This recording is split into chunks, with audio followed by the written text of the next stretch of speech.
the house of wailing glass. It started not with a rumble of thunder, but with a sound that didn't belong to the sky.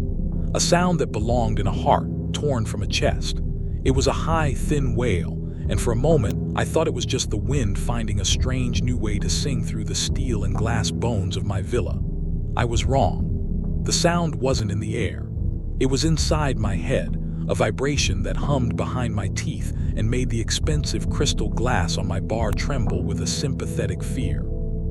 My name is Rithasak, or as the people who work for me and the people who want something from me call me, Aknha Rithasak. I built my fortune on concrete and ambition, paving over the past to build a future that gleamed. And this villa, this was my masterpiece.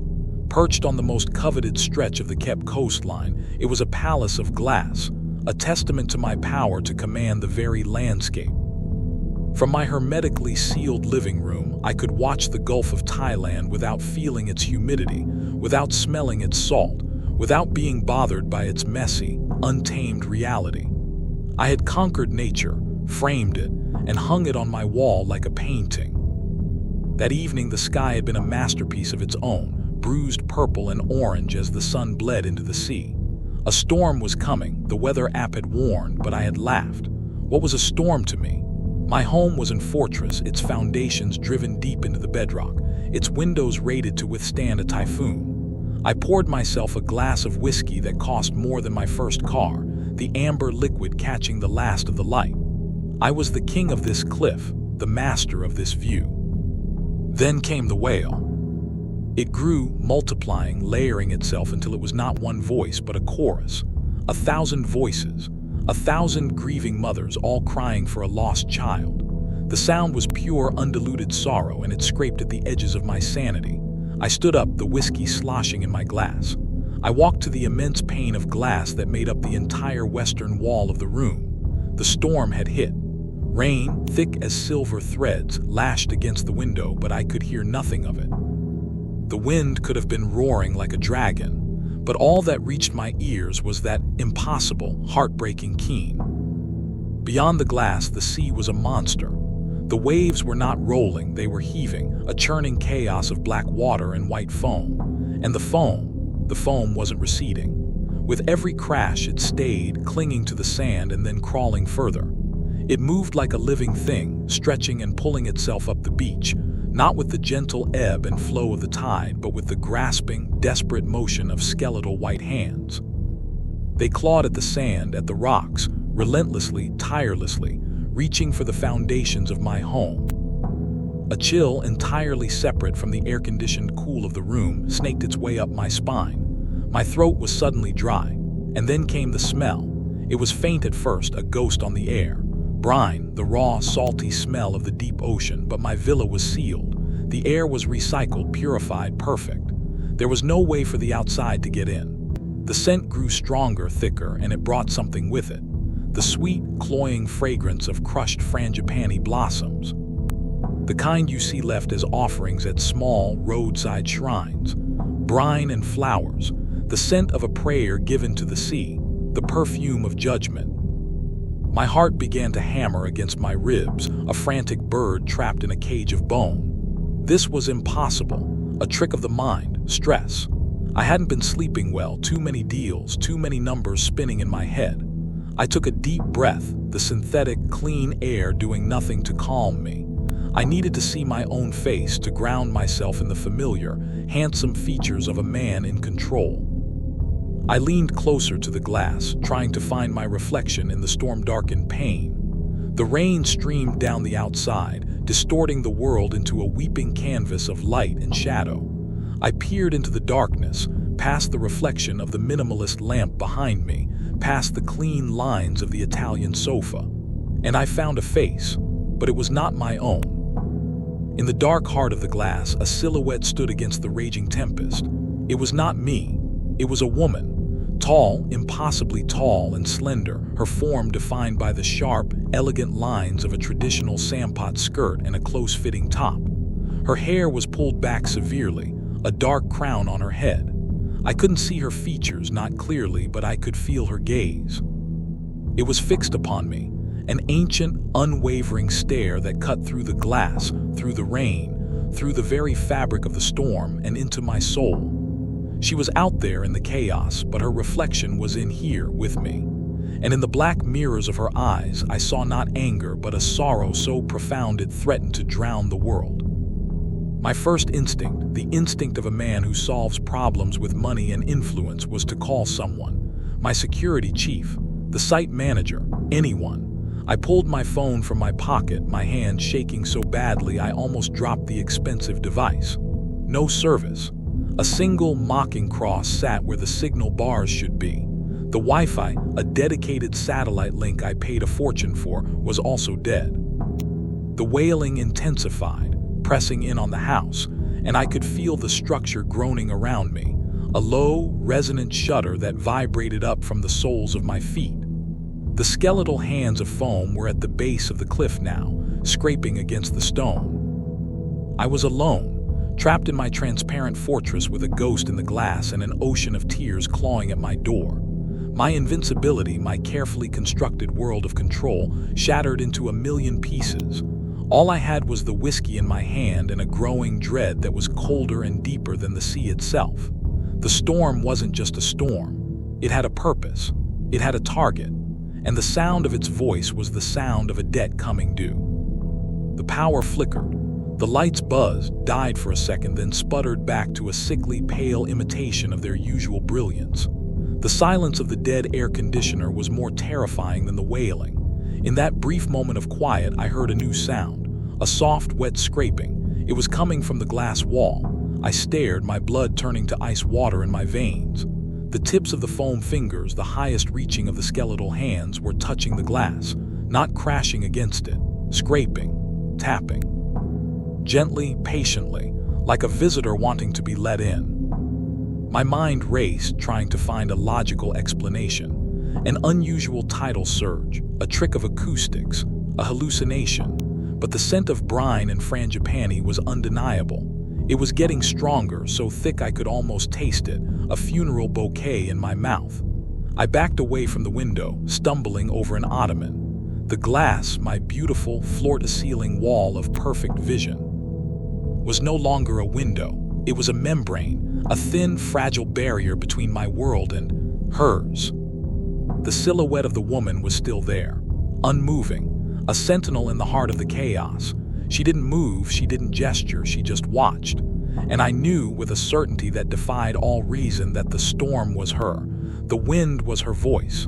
The sea was her hands. I had to talk to someone, the landline, of course. A relic, but one I insisted on for emergencies. I lurched towards my office, my legs feeling like they were wading through deep water. The wailing seemed to follow me, seeping through the walls, through the floor. It was no longer just in my head, it was the new reality. I snatched the receiver from its cradle, my ear pressed against it so hard it hurt. I was rewarded with a dial tone, a weak, crackling, but blessedly real dial tone. My fingers fumbled as I punched in the number for Ta Pav, my caretaker. He lived in a small wooden house in the village a few kilometers away. He was an old man, his skin the color and texture of dried leather, his eyes holding the kind of weary knowledge I had always dismissed as simple-minded superstition. He had worked this coastline his entire life.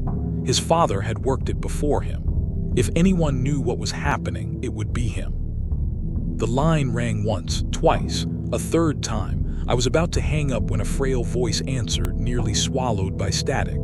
Akhna. Ta Pav, it's me. There's a storm, a bad one. Is everything all right in the village? My voice was a ragged whisper. I was trying to sound in control, but I failed miserably. There was a pause. The static on the line hissed like a snake. It is not a storm, Akhna, he said, his voice grim and heavy with a resignation that terrified me. It is a reckoning. You should not have stayed there tonight. I warned you. Warned me? What are you talking about? It's just wind and rain. I lied, the scent of frangipani filling my nostrils. The power is out, the waves are high. The wailing, Akhna, he interrupted, his voice dropping lower. Can you hear it, the cry of the mother? The sea does not forget what is taken from it. My blood ran cold. What are you talking about? What was taken? Another pause, longer this time. I could hear the wind howling on his end of the line, a normal sound so different from the chorus of grief that was shaking my house. You built on her resting place, Akhnha Rithasak. You built your glass house on the ground where the offerings were made. For generations, the fishermen, their wives, their mothers, they made offerings at the small shrine under the banyan tree. They prayed to the Lady of the Tides, the guardian of this coast. They asked for safe return for plentiful catch. They thanked her. It was a place of respect. The memory hit me like a physical blow. A small, insignificant stone shrine nestled in the roots of an old banyan tree right at the edge of the cliff.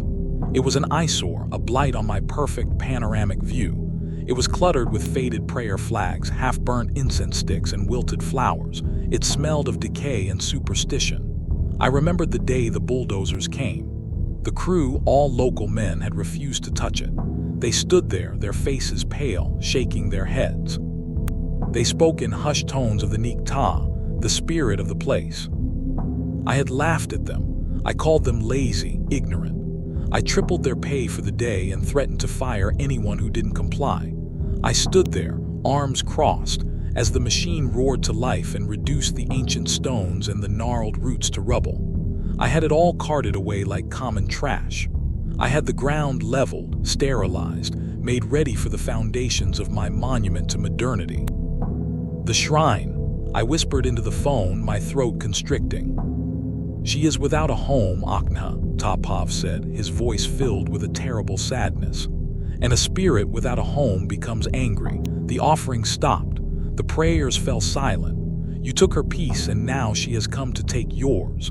The sound you hear, it is the grief of every mother who ever prayed at that shrine, calling out for the guardian you erased. A loud crack echoed through the house.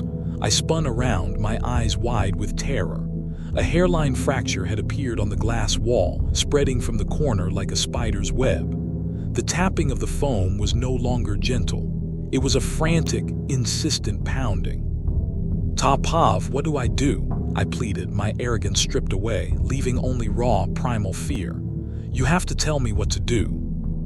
There is nothing to do, he said, and the finality in his voice was like a death sentence. An insult made of stone and steel cannot be unmade with a simple apology. You cannot offer wealth to a being made of sorrow. You must face the judgment you built for yourself. May the heavens have mercy on your soul, Akhnha. The line went dead. I stood in the echoing silence of my office, the dead receiver still clutched in my hand. He was gone. My last link to the sane world was severed. The wailing outside surged, a crescendo of pure agony, and the crack in the glass widened, a low groan emanating from the stressed window. The house itself seemed to be crying out in pain. I was no longer in a villa. I was in a tomb, a glass coffin. Panic, cold, and absolute seized me. I dropped the phone and ran, my mind a blank slate of terror. I had to get out. The front door was a solid slab of reinforced steel and teak, operated by an electronic lock. I slammed my hand on the control panel. Nothing. The dead electricity had sealed me in. The backup generator should have kicked in, but it remained silent. It was as if the house itself was conspiring with the storm, holding me here for her. I raced through the living room, my bare feet slapping against the cold marble. The pounding on the glass was a frantic, deafening rhythm now. The skeletal hands of foam were no longer just tapping. They were beating, striking the pane with a force that should have shattered it instantly. With every blow, the web of cracks expanded, the beautiful, invisible wall turning into a mosaic of impending destruction. And in the center of it all, her silhouette remained.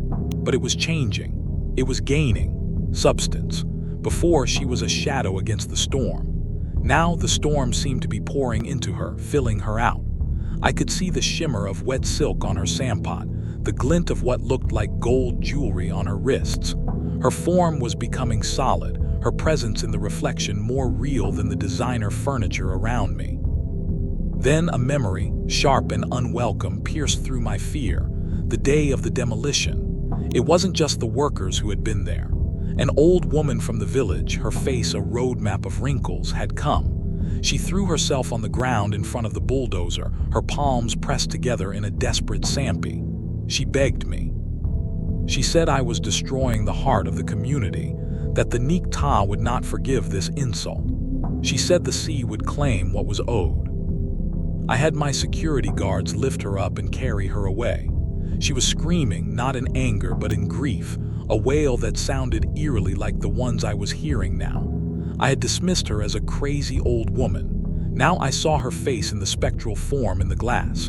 The same high cheekbones, the same unwavering, sorrowful eyes. It was her, or what she served, or what she had become. The scent of frangipani was overwhelming, a physical presence in the room. I choked on it, my eyes watering. I felt a sudden, intense coldness sweep through the living room, a pocket of Arctic air that had nothing to do with the temperature. It was a coldness of the soul, a void of warmth and life. It swirled around me, touching my skin with fingers of ice. I backed away, pressing myself against the far wall, as far from the window as I could get. My eyes were locked on the reflection. Her head turned slowly, deliberately. It was impossible. A reflection shouldn't be able to move independently, but it was happening. Her gaze, which had been fixed on the spot where I had been standing, now tracked me across the room. She saw me. She knew I was here, cowering, trapped. A new sound joined the chorus of wails, a low, guttural chanting, like monks in a forgotten temple. It was a language I didn't understand, but every syllable resonated with power, with age, with judgment. The words were a spell, and my house was the subject of the incantation. The vibrations in the floor grew more violent. A painting fell from the wall, its own glass shattering on the marble. The crystal on the bar danced and then toppled, smashing into 1,000 glittering shards. My monument was coming apart around me. The fruits of my life's work, the symbols of my success, were being turned to dust and debris by an ancient power I had foolishly dismissed. I slid down the wall, my legs giving out, and huddled on the floor, my arms wrapped around my head. I squeezed my eyes shut, trying to block out the sight, the sound, the smell. But it was useless. The wailing was inside me now. The scent was in my lungs, and the image of her face, sorrowful and condemning, was burned onto the inside of my eyelids. Karma, that's what Tapav would call it. The consequences of my actions, my arrogance, my disrespect. I had always sneered at the concept, a fairy tale for the poor and powerless to make sense of their suffering. But as my multi-million-dollar villa shook itself to pieces around me, I knew, with a chilling certainty, that it was the most real thing in the world. Then came the crack, not a small sound, not a groan or a splintering. It was a sound like the sky breaking in two. A deafening, explosive report that ripped through the air, and a flash of reflected lightning illuminated the room in stark, terrifying detail. I opened my eyes. The entire glass wall, my beautiful panoramic window to the world, was a single crystalline spiderweb. It held its shape for a heartbeat, a frozen moment of perfect, shattered beauty. The woman in the reflection was no longer a silhouette. She was fully formed, her face clear, her eyes bottomless pools of black seawater. She was beautiful and terrible, an empress of the storm. And she was raising a hand not to strike, but as if to welcome the inevitable. Then, with a sound like a million grieving voices sighing at once, the glass dissolved.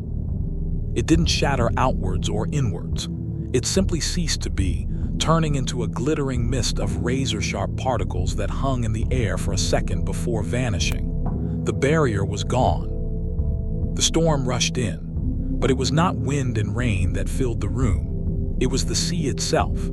A wall of black water, churning with the skeletal, grasping hands of foam, surged into my home. It was not a flood, it was an invasion. The water was unnaturally cold, and it carried with it the deafening roar of the wailing, the overwhelming scent of salt and funeral flowers, and something else, a palpable, malevolent presence. I screamed as the torrent hit me, knocking me from my feet and slamming me against the wall. The water wasn't just water. It was thick, heavy, and full of whispers. I could feel phantom fingers brushing against my skin, tugging at my clothes, pulling me down. The skeletal hands of foam were no longer an illusion. They were real, grabbing at my ankles, my wrists, their touch burning like ice. The room filled in seconds. My expensive furniture was tossed about like driftwood, my artworks torn from the walls, my life's collection of luxuries submerged and destroyed in a churning vortex of spectral rage. I was drowning in my own living room in a tide of ghosts. My lungs burned for air. I struggled, kicking, fighting against the currents in the ghostly hands, but it was useless. My vision swam, the world dissolving into a dark, roaring chaos. The last thing I saw before my consciousness faded was her. She was not a reflection anymore. She was standing in the center of the room, untouched by the maelstrom, the water parting around her as if she were a stone in a raging river. She looked down at me, her expression not of triumph, but of profound, eternal sorrow. And in the black depths of her eyes, I finally understood. This was not about punishment, it was about balance, a debt paid in full. Then everything went black. I woke to silence, a silence so absolute it felt louder than the storm had been. I was lying on my back, soaked to the bone, my cheek pressed against gritty, wet marble. My body ached, a deep, resonant pain in every muscle and joint. I coughed, and a stream of salt water poured from my mouth. I pushed myself up, my arms shaking. The storm was gone. The sea was calm. Through the gaping hole where my window used to be, I could see the pre-dawn sky, a soft, apologetic gray. The sun would be rising soon. My villa was a ruin. The living room was a beach. A thick layer of wet sand covered everything. My furniture was smashed and piled in a corner, draped in seaweed. The smell of brine was permanent, baked into the very walls. The scent of frangipani lingered, a sweet, sickening perfume that I knew would never leave. I was alive. I stumbled through the wreckage, my feet crunching on sand and shattered crystal. I made my way to the edge of the foundation, where the glass wall once stood. I looked out at the tranquil sea, its surface like polished steel. It was as if nothing had happened, a nightmare. But the destruction around me was real. My home, my fortress, my monument was gutted. It was just a shell, open and vulnerable to the world I had tried so desperately to keep out. I caught a glimpse of movement in a large, jagged shard of glass still clinging to the window frame. I leaned closer, expecting to see my own reflection. I did, but it was wrong. The face that stared back at me was gaunt, hollow-eyed, ancient. My hair, once jet black, was streaked with gray. Lines of terror were carved around my eyes and mouth. I looked like a man who had seen his own ghost and survived. But that wasn't the most terrifying part. Behind my reflection, standing just over my shoulder, was a faint, shimmering silhouette, the tall, slender form of a woman in traditional dress. I spun around. There was nothing there, just the ruined room, the sand, the silence. I looked back at the shard of glass. She was still there, watching me. A permanent passenger in my own reflection, a prisoner in my own eyes. I have not left this ruin. I cannot. The roads are clear, my cars are somehow untouched, but my legs will not carry me past the property line. I am a prisoner here. Some days, construction crews I did not call arrive, but they stop at the gate, look up at the house with fear in their eyes, and leave. Topov sends a boy with food and water once a week. He leaves it at the gate and runs. He will not look at me. I spend my days in silence, watching the calm sea, but the silence is never complete. If I listen closely in the quietest moments of the day, I can still hear it. A faint, single wail on the edge of hearing. A constant, mournful reminder. At night, I don't dare look at any reflective surface. I have covered the mirrors, but in the dark gloss of the television screen, in a puddle of water on the floor, in the polished surface of a countertop, I see her. She is always there, just behind me, her gaze forever fixed upon my soul. The scent of brine and crushed frangipani is my only air. This house is no longer a monument to my success. It is a shrine to my failure, a shrine of broken glass and silent screams. I did not die in the storm. She did not grant me such a kindness. Death would have been an escape.